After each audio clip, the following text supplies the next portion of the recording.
regardless of platform, how quickly can you get them into rabbit hole behavior? You are all putting on a clinic for how to do that. This is the Built Happily podcast, where we dive into building apps, companies, and relationships in the HubSpot ecosystem. As HubSpot grows, so does the opportunity, and we put you in the room with the people making it all happen. On today's episode of Built Happily, we got Ali Schwanke of SimpleStrat, YouTube, HubSpot Hacks. Ali shares with us the journey of starting SimpleStrat, how the HubSpot Hacks YouTube channel came about, and what they did to grow the channel, all on this episode of the Built Happily podcast. It's Built Happily, Maxwell, Daxwell. Hey, Ali. Ali. SimpleStrat, YouTube channel, crushing it. I've learned from it. See you all the time. What are you looking forward to today? You know, when people ask us about our journey, I think that a lot of people hope that we had this like master plan. And I'm excited to share that the plan kind of unfolds as you get into it. So let's remind people that some of your first stuff that you did was embarrassing and it just gets better. If you're not embarrassed by your V1, then you released too late. So HubSpot Hacks, YouTube. How did you get into HubSpot in the first place? Because everybody has a funny story. They stumbled into this HubSpot thing. It's not like you were born at the HubSpot offices or anything like that. How did you understand and learn about HubSpot?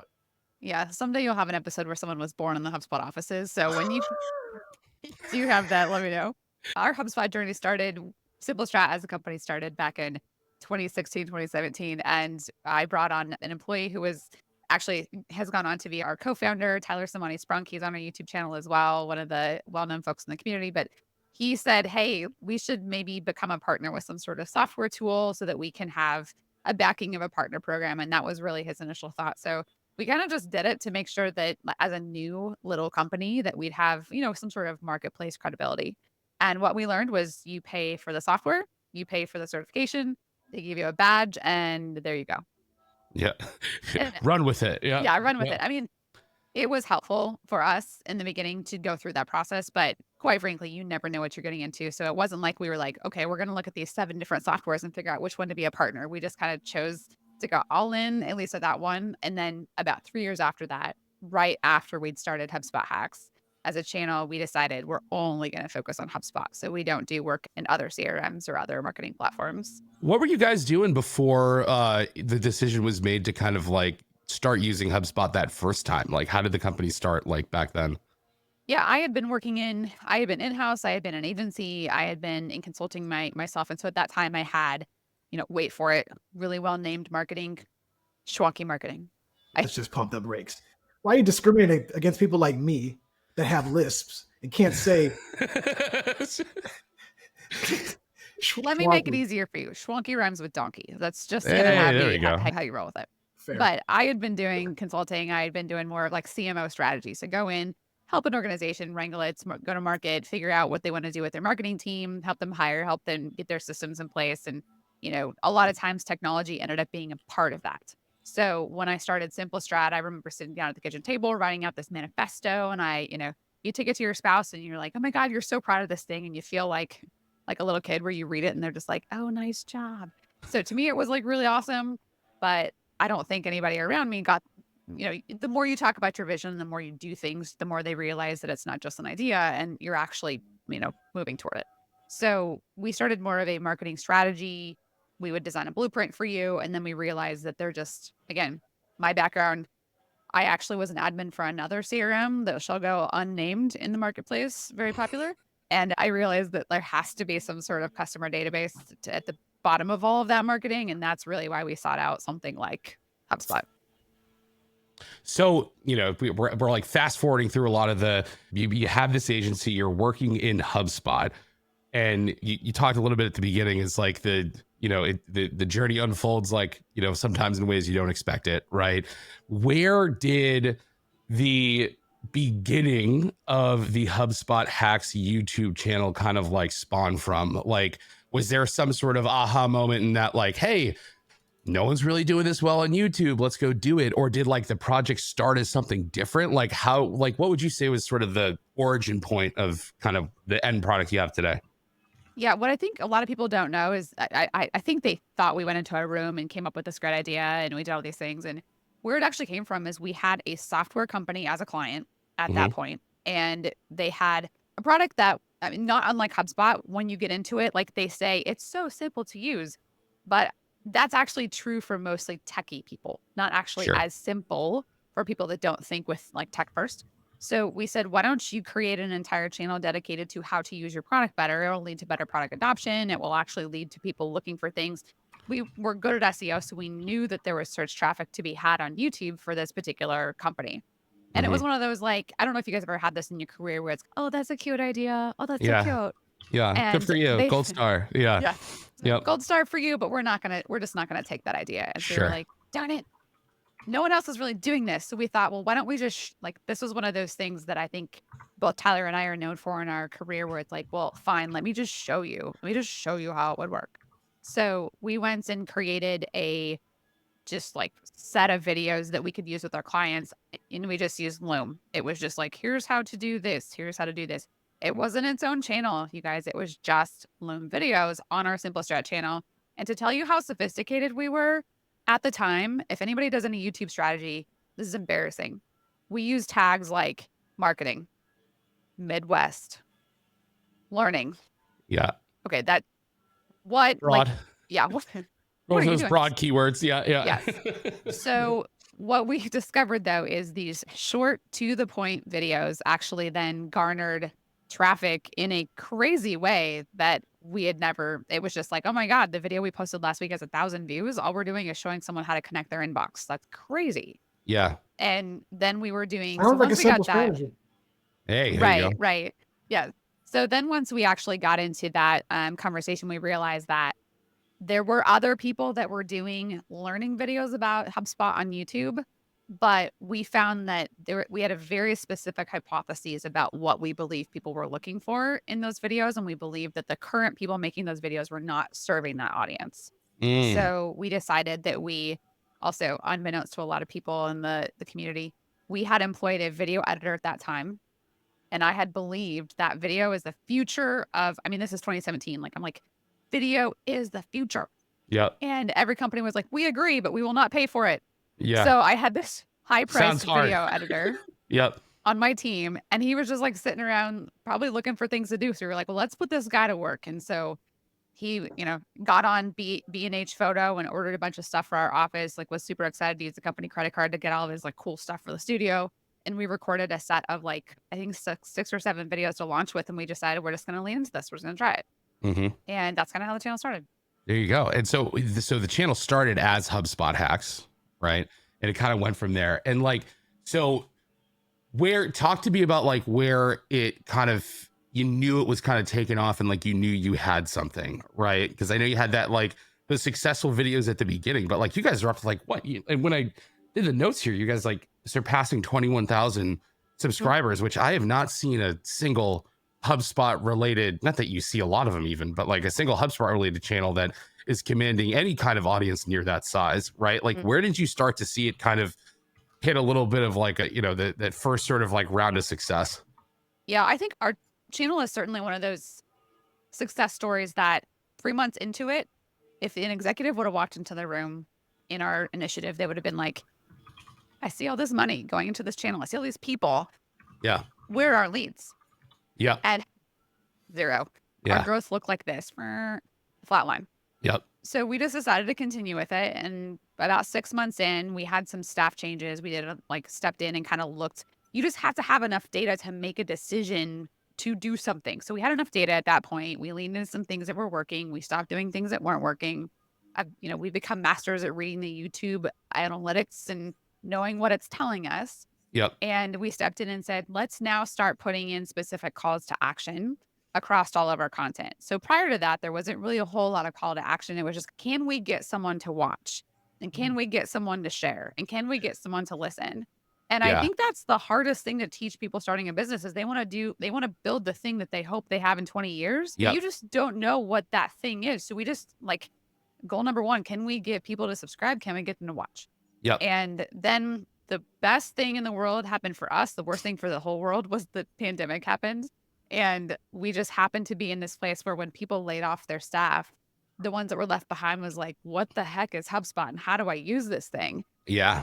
And our Yep. channel was the first thing that often came up for that because Yeah. no And one they're, else was doing it. So yeah. we were in the right place at the right time. But then I would say what's made it consistently perform for us, we have anything that we're doing, like we do 2 webinars a month now. We do a video every week. We do shorts. Like we're a team right now of 13 people. That's it. Yeah. We're producing more content than most corporations have with an agency, right? Yep. Everything we're doing has a insane process around it. And it is like, we have an assembly going over Yep. here. So we figured out what's work and we're still visiting and re-optimizing now, but like what really like was the inflection point was realizing what we were doing that was working and then Mhm. trying then to use that as a lead vehicle. We didn't launch it knowing that it would be a lead vehicle, honestly. Yeah. So I'm going back to my HubSpot implementation days where, back then it was still all just Marketing Hub, right? So like a lot of the conversations that we had once the initial setup was taken care of, it all switched into like back then you weren't just doing onboarding the product. You were like literally being an inbound marketing consultant, right? Yeah. And, a lot of the painful conversations I had to have with people was about like content strategy and getting people into this mindset of like, hey, it's okay for you to go out and share your expertise. But a lot of people had a tough time saying, well, why do we give that expertise away for free? Especially consulting companies, because they're like, listen, we get paid for our knowledge, right? Why would I go create content that gives it away for free? Because then people aren't going to hire us, right? And for me, the sort of like physics around that I always try to explain to people is like, listen, when you put your knowledge out there, right? One, that's stuff that people are actually looking for that have problems that your content's solving for, right? Yeah. When they go and consume your content, one of 2 things are going to happen, right? Or maybe 3. One, which is the most likely scenario, nothing's going to happen because with marketing, most of the folks that interact with your stuff aren't going to do anything regardless, right? 2, there's going to be people that listen and digest your content and actually go out and solve their problem, right? Which is great because they're going to then, you've created a promoter of your content. They see you as an expert and they might go share it to somebody else, right? Or actually recommend it to somebody else or something, which is great. Or 3, which is the scenario that a lot of people like, is like, they're going to go try to do the thing that you taught them to do, realize it's too hard and say, oh, these folks actually knew what they were talking about. I should go back and hire them, right? Like that's kind of the physics of what happens when you put your content out there. How have you guys seen it like have a benefit to your business being a consulting business, right? Like at its core, like any HubSpot solutions consultant is, right?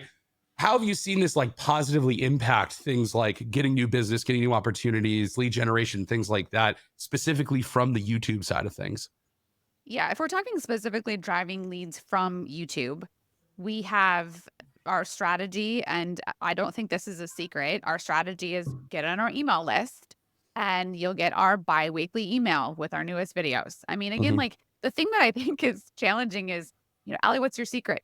Consistent execution, consistent No, I don't newsletter. want to do that.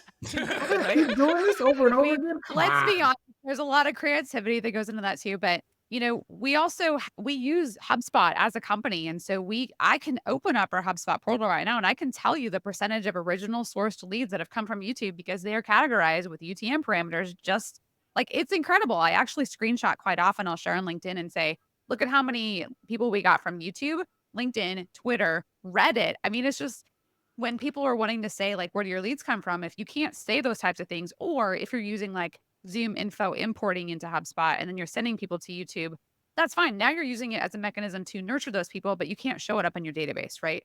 But Mhm. we're sending people to a newsletter. But I think, Max, like what you said is 100% correct. There's 2 things that we've noticed, and this is something that I think is true of anybody that's willing to stay in a content lane. And we talked a little bit about like being distracted right before we started recording, but people tend to get new ideas and they think it's beneficial to their audience. And what your audience wants from you is your audience wants you to stay in your lane. I don't know what's Mhm. going to deal with you if you start talking about other stuff. Stay in your freaking lane. Yep. So we only talk about HubSpot. To us, it might be like, oh my God, we've been talking about HubSpot now forever. Like we're tired of it. But we have new people every single day that are like, I just found your channel. I love it. I Mhm. feel like I know you guys. I've watched all your videos and I know I'm ready. Like we're going to get HubSpot and you're going to be the ones that we're hiring. So they Yep. haven't converted at all. And they're saying that. And then I've got people, I had a lead come in yesterday from someone that was like, they've never hired us, Max. They've never worked with us. And yet he knows us because I post our HubSpot hack videos on LinkedIn every week. And so he's like, if you need HubSpot help, like those guys are the ones to go with. And that when I hear that we have a referral from someone that I'm like, who is that again? And Yeah. they're just, oh yeah, I'm a fan of your channel. That's it. That's all. Like that's the residual effect that comes off of that. Promoters of your content can Mhm. be even way more valuable than a single customer paying you. Absolutely. Right. And I think a lot of people don't understand how to like leverage that because it's not something that's like super easy to track. You know what I mean? Yes. It's kind of just like, you got to kind of trust me here. Right. That if Yeah. someone's out there singing your praises and like telling the masses to go see your stuff, like that's that many more eyeballs that are going to consume the content and potentially buy from you. Right.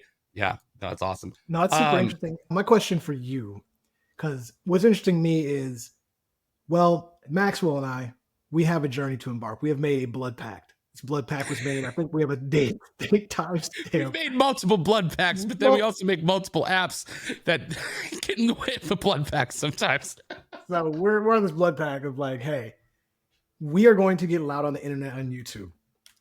We know how to hit record. We are past our own shame, and we will get on and say whatever. Al, you just met me. You see me eat a large salad disguised as a burrito without shame. But what tips do you have for YouTube? You mentioned don't do tags that say Midwest. Got that down. What advice do you have for the actual optimization of your channel? Whether it will be tags, how long the description is, call to actions in the video. What have you seen that's been kind of most reflective in actually your YouTube strategy? Yeah, I think the hardest reason, or let me take a step back. The reason that's hard to answer is it is your typical marketer's answer. It depends. It varies. And I would say that the biggest piece of advice I would give people that are looking to get results from a medium, so whether that's LinkedIn, whether that's YouTube, whatever that's TikTok, yes, you can hire consultants. And yes, like you should. There are multiple people who know how to do those things who have, beat you to that. Like, again, if I do a if you give me access to your channel, like YouTube Studio, I guarantee you in about 5 minutes, I could probably understand where you've got some issues and what you could fix, like just having looked at all that. But the first thing that I have people do is go watch the videos that the audience you're trying to get in front of is already watching.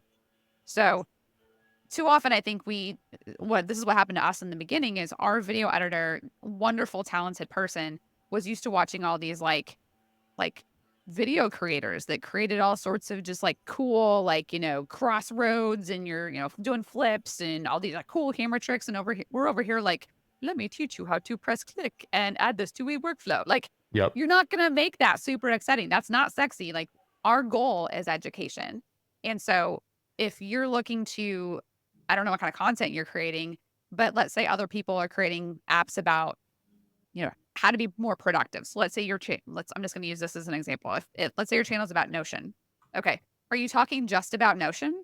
Are you talking about Notion use cases for salespeople? Are you talking about how like everyday families could use Notion? Like, because if that's the case, families are watching other videos about other things in their house. They're not just watching Notion videos. So when we study what people are looking at when they're looking to learn HubSpot, we know two things. One is like, I read the knowledge articles. I read all of them. I still don't freaking know what to do. Just show me.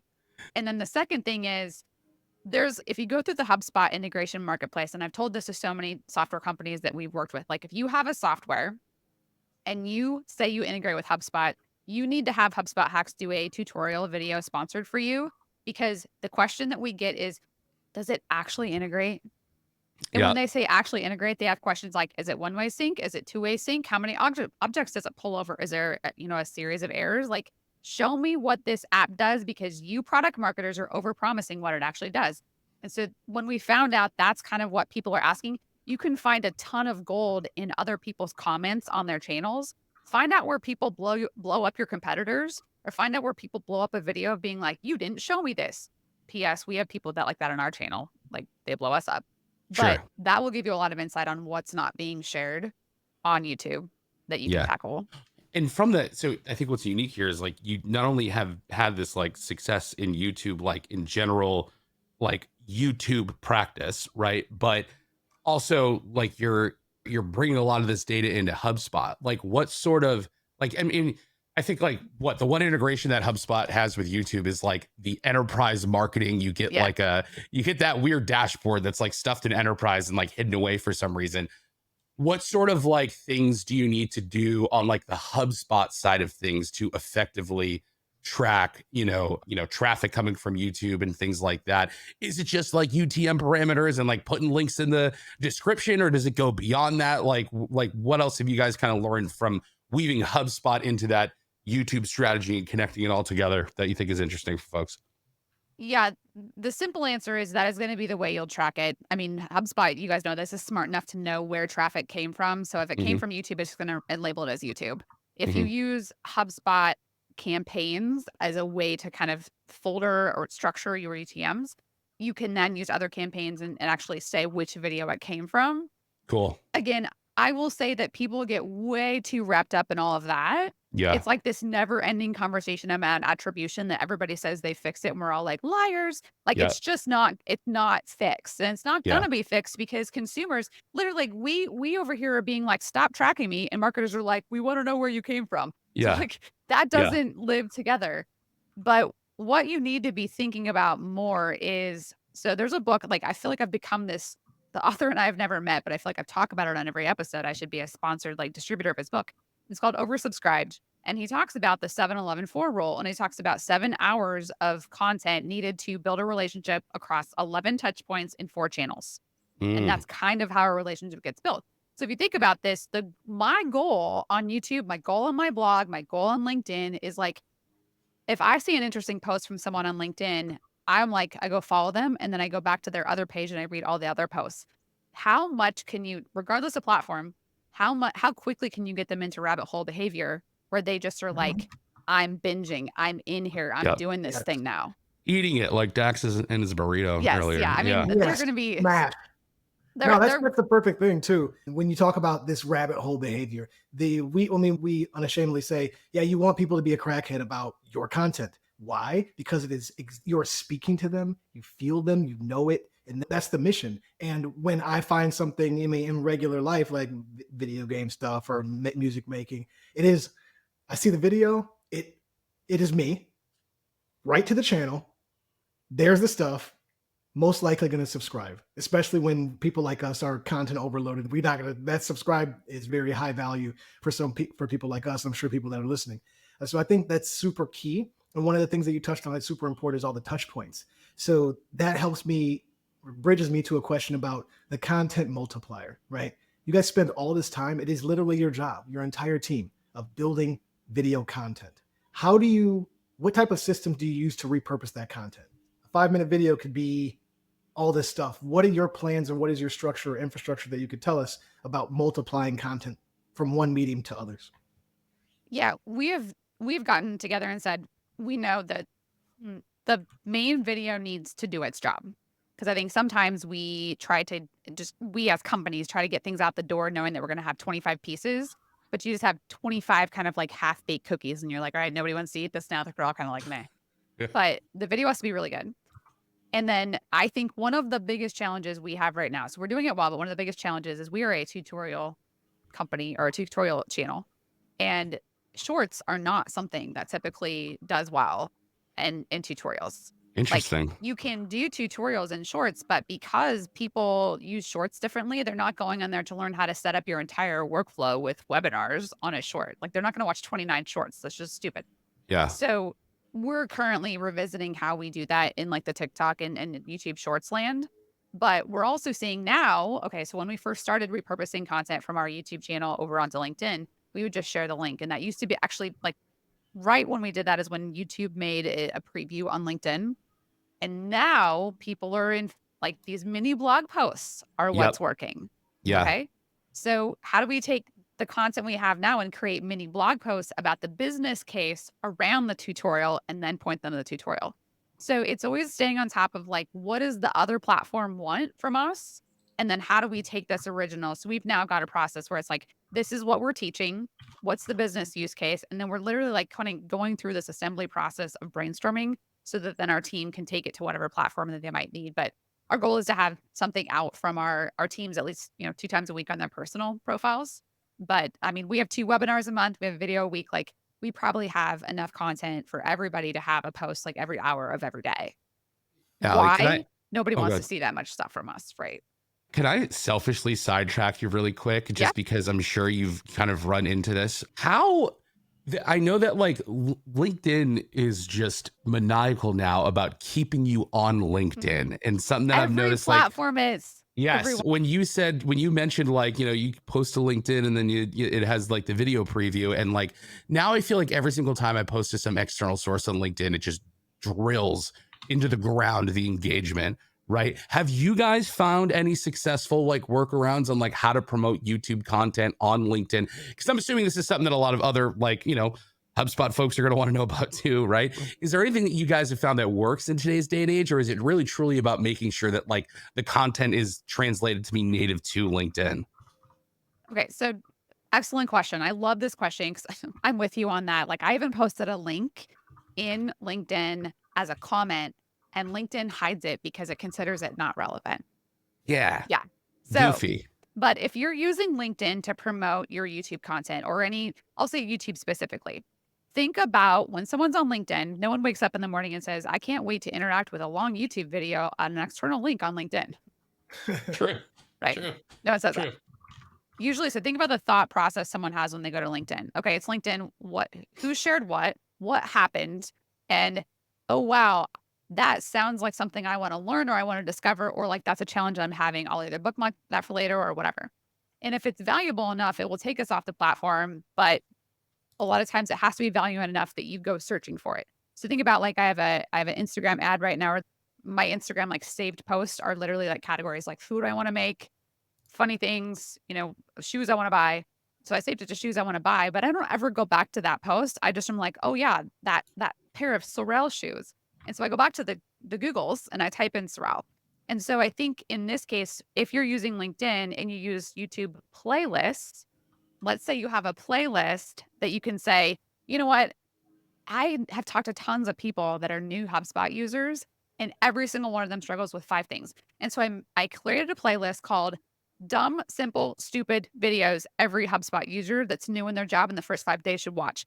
That's Yep. a terrible title for search. That's an excellent title for LinkedIn because no one's ever going to forget that. Interesting. Yeah.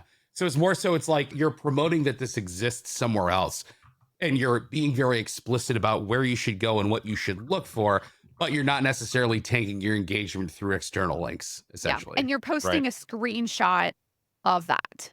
Got it. And then that would tell, okay, I need to go to YouTube. I need to go watch this. Yeah, Right. because I think so. Here's the thing that also is hard to explain to people that are not marketers. Like, you guys get this, but I think everybody's like, we need to give them a link and how to get there. And I was like, listen, my son is a kid and he knows how to like go online and type in something he saw on a Twitch video to find it. Like, let's Yep. not assume that people are that stupid. Yeah. So they We can can go to still type. YouTube. Yep. And if they can't, they're going to send you a direct message. Like, if they want it bad enough, they're going to find a way to track you down, unless you're, again, an idiot and you have your profile closed down and no one can DM you. Don't do Yep. that. But that would be how I would approach that for you guys. Nice. Okay. So back to our regularly scheduled programming here. Because I know got the you've been YouTube there. game. We're trying to figure it out too, right? I think we hit 100 subscribers and we're like, yeah, it's the best. We're getting there. So it's something that like I think you hear a lot in the inbound world, and when people are really struggling with content creation, a lot of times you hear kind of the platitude of like, oh, go get like your subject matter experts to like participate in the content creation process. You are all putting on a clinic for how to do that. Like, you have so many different personalities that we see, like, yourself, we see Tyler, we see Will on there, right? How like do you go about, either like encouraging or like creating a safe space for folks to like come into this like content creator mode and like be content creators themselves, while also like balancing this like existing job that they have, right? Like, how did what are your strategies about like bringing your subject matter experts into the fold and like enabling them to be content creators? Yeah, this may be where we have an unfair advantage because we're now at the point that when Will joined 2 years ago, and we've added 4 more HubSpot specialists to our team since then. And because of that, those people have joined us knowing we already have a channel. Yep. And so whether or not we bake this into their interview, not everybody wants to be in our channel. That's a preference. But when they come into the fold, one of the questions is like, are we on your channel? Yeah. And so we have folks that's like, they're working to that because they want to be part of that experience. And then we have others that want to establish a brand for them on LinkedIn. And, some companies are going to say like, you need to approve everything and everything has to run through this. And we're just like, if you did something awesome for a client, here's the parameters. You can't share personal, identifiable information. You need to make sure that everybody, like, even if you solved a problem for a client and it was a terrible problem, we do not post things like, this client was so stupid and they had this dashboard that looked like this. Like, don't do that. You're going to get fired if you do that. Yeah. But on the other hand, it's also we use Loom like it's for everything. We use Loom all the time. And so we're constantly Looming each other. We're Looming. And for those of you who don't know what Loom is, it's like a screen recorder. We're using Loom to talk to our clients. So our teams are always talking over video, showing stuff on screen. So it's just our mode of content creation and consulting that I think just makes a culture that makes that easier. Speaking of Loom, what's like your video creation like stack? Like, are you guys using like Camtasia or Final Cut or like how are you guys using technology to enable you guys to create content like at this level? Because I'm assuming other people watch your videos and go, how can we do it like that? Right? Yes. Yeah. What I think is interesting is people still ask the questions like, what mic is that and what lighting do you have? And I was like, actually, don't ask those questions. Those are table stakes.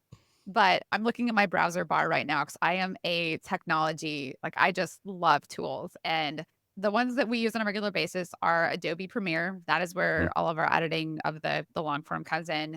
We're using the scripts to pull out transcripts. We're using that for shorts. We're using that for some of the audiograms kind of stuff. We're testing out. We're not very far into the process because it's a little challenging with Opus Clips, which is an AI tool that pulls out like, we'll call them spicy takes. Like, you guys should try this with this episode. Upload the entire video. I think you get like 2 to 3 hours for free with your trial. It does have a water stamp on it, but definitely worth a try. We use, depending on what we might need, sometimes we'll dive into Canva. We tend to be Adobe purists over here. And so we definitely are. Even myself, like I can cut a video 3 times faster in Adobe Premiere than I can in Canva. Because it's made for that, and I've used it so much. I never even messed around with that. Canva has video editing. Yeah, I would say the same. We used to use a tool called, it was like Screen Recorder or something. Screencast-O-Matic, back those something like that. One of those like that. And I used to be good at that one, and then when I really got I started doing a lot of video and doing stuff in Adobe Premiere, I'm like, nope. All these kind of like iMovie, I want to throw my computer against the wall. I'm like, can't do this. Like, no, do you guys ever use Camtasia? I used Camtasia way back in the day. Yeah, okay. We don't anymore. There's a new one that we're testing out, and I think it's called, hang on. Let me see if I can find it real quick here. It is called Tele.tv. And someone sent me that the other day. Yeah. Yeah. You know what's interesting though, is I think so many times, and I'll use this as an example. So we had a client that we were doing so we do this for clients too. We actually help them with their content strategy and get them on YouTube and podcasts and that kind of stuff too, with the intent of driving traffic. Like, we're not just podcast producers, but we redid a video for them. And the biggest thing for them was we took a video that the beginning was made the beginning much stronger, add a hook to it, get that attention, grabbing that you want to. And the person after we showed it, they were like, I love that.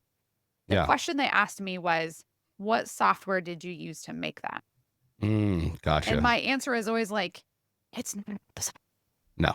No. It's not about the software. It's the strategy, and it's knowing what people will watch. And I think that's the secret behind the secret, that unfortunately, it's out, you guys. The secret's out, but no software is going to make the video better. It's your strategy. 100%, man. It's all about what you use. As a skateboarder, we made all our videos. We were Final Cut. I never had a Mac back in the day, but I was Final Cut all day. I could use Final Cut in a heartbeat. And then I started using Premiere on my own computer. I can use Premiere. It is nothing about the tool. You can make music out of literally anything. This burrito wrapper, make a beat. So it is just about the source of it. So I don't think people probably do get hung up on I need the next hottest, newest tool to do what you do. But then again, now you're driving a Formula One race car in a drive-through at McDonald's.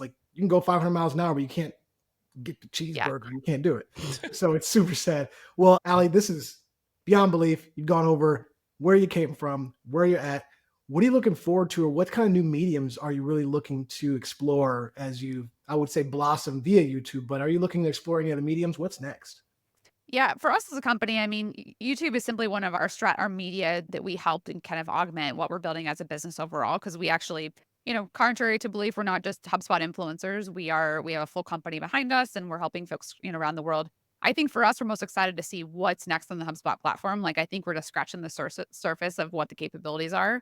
And even with like the new CMS features, like there's going to be specific features that make it possible for you to host podcasts inside of your HubSpot, inside of the HubSpot CMS. And there's all sorts of like very interesting things that are just coming out. And I'm super excited about that. Is there, Dak, I know you got to run soon, but one thing I have was wondering is like, you're seeing a lot of partners kind of start to create like their own learning products, right? Whether it's like a paid webinar series they do, or like a paid training, or some sort of like exclusive content type thing.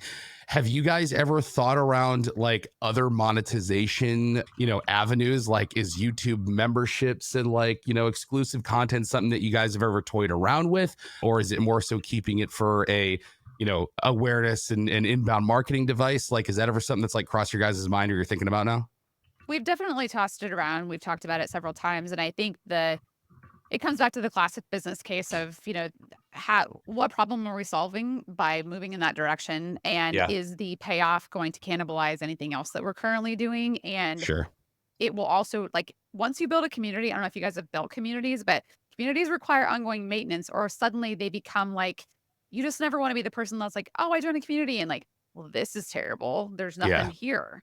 So we never want to be the owner of almost like a wasteland of resources where no one's actually creating any value.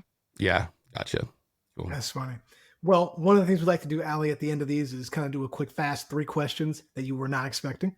I'm going to have to ask you, what is your favorite animal? Cats. I love cats. Hold on. Yeah. What's that? Second question. The second question. I know you weren't expecting to be on TV today, were you? You only got one eye. I got to go find that thing. Let's go. Anywho, favorite breakfast cereal?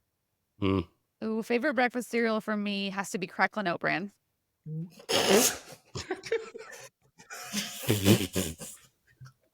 All right. Crackling. Does it crackle? No, but it tastes like oatmeal cookies. Oh, well, that's understandable. Okay, you brought that up. Okay. All right. Oh, look at, she's so mad. She's like, dude, stop. My last one is, you mentioned shoes. Favorite brand of shoes that people have heard of? I love running, so my favorite brand of shoes are Mizuno. Like the Mizuno. OG soccer joints. Didn't know you were European and running that game. But Ali, this has been a pleasure. Love chatting with you. Shout out where they can find you, because I think you're not a stranger to the internet. Yeah, 2 places that are probably most prominent. One would be search me on LinkedIn, find me on LinkedIn, connect there, and then head to YouTube and search HubSpot Hacks. We also have a new channel coming out called Marketing Deconstructed channel and podcast that's coming out. So probably by the time this airs, it'll be up. So we're working on loading content on there this week. Hey, appreciate you coming on, and we love having you. And don't be a stranger. We'll be bothering you so we can probably plug some Hapily apps, give you a little something to do. We would love that. Would be great. We should do some co-marketing. Yeah, yes, fun. For sure. All awesome, right, Ali. Thank you so much. We appreciate your time. Yep. Thanks, guys.